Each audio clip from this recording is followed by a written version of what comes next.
My name is Michonne. Thank you for tuning in to my channel.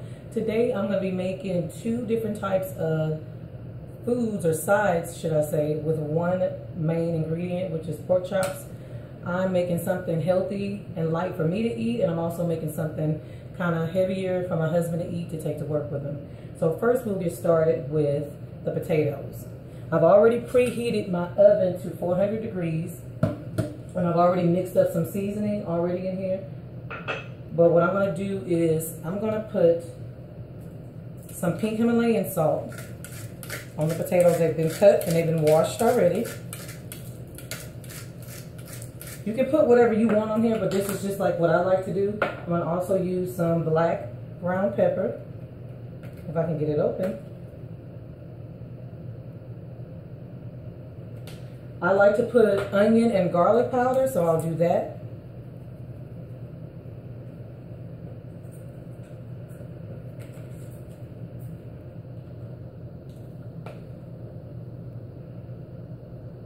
And then I'll throw in a little bit of my little pre-seasoned mixture that I have for the pork chops, just to give it a little bit more punch or whatever, kick. Now I like to use olive oil on my potatoes. You can use butter, but I like to use EVOO. I drizzle, coat it real good. And I have a spoon that I'm going to use to mix it up.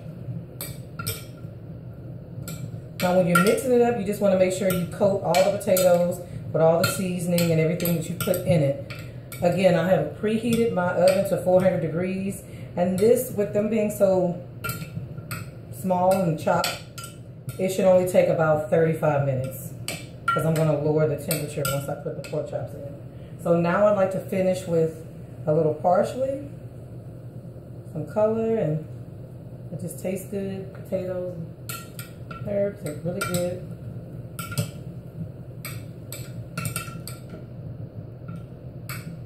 I'm going to put a little bit more. And I just feel like I didn't put enough seasoning on it because I can see some of my potatoes still look white. So I'm going to put a little bit more. And these are going to go in the oven, 400 degrees, for about 30 to 35 minutes. You can set a timer. Okay, now to the pork chops. Well, I have a pre-seasoned batch here. I have some onion powder, garlic powder, basil, Cajun seasoning, chili powder. I mean, again, I like a lot of flavor in my food. I'm from Louisiana, so we cook with a lot of flavor and a lot of punch. So you can choose whatever seasonings you like or whatever you don't like, you know. But this is just something easy peasy. And I'm going to coat one side. And then I'm going to flip them over and coat the other side.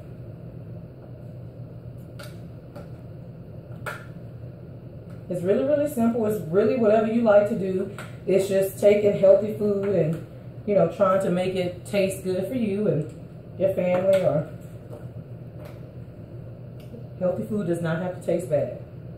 Okay, so I'm putting it now on the other side.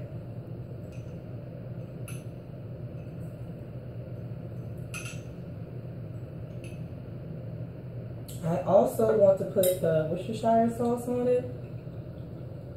And these are ready for the grill.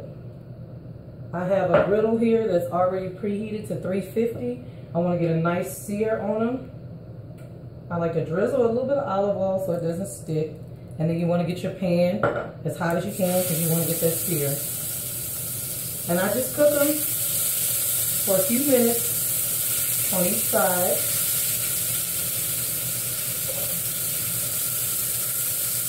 That smells good.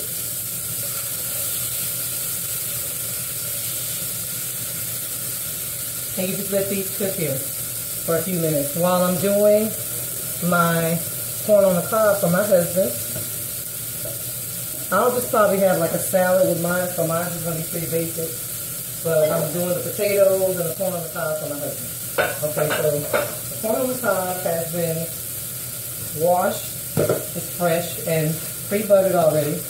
So all I'm I'm going to do is come in with pink Himalayan salt.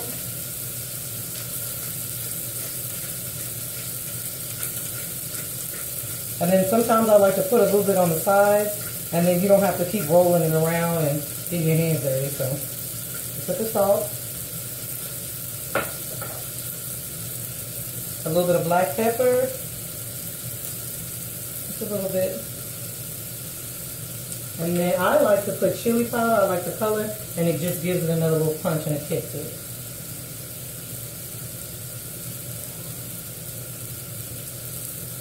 Okay, so those are done. I'm just going to wrap these bad boys up in foil and stick them in the oven.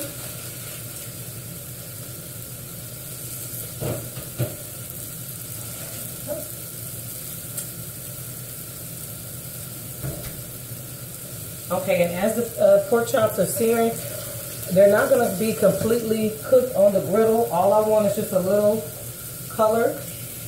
This is good, a little browning on there, not too much. Flip them over, and they'll finish in the oven on 375 for about another 30 minutes. I'm going to lower the temperature once these are seared pretty good.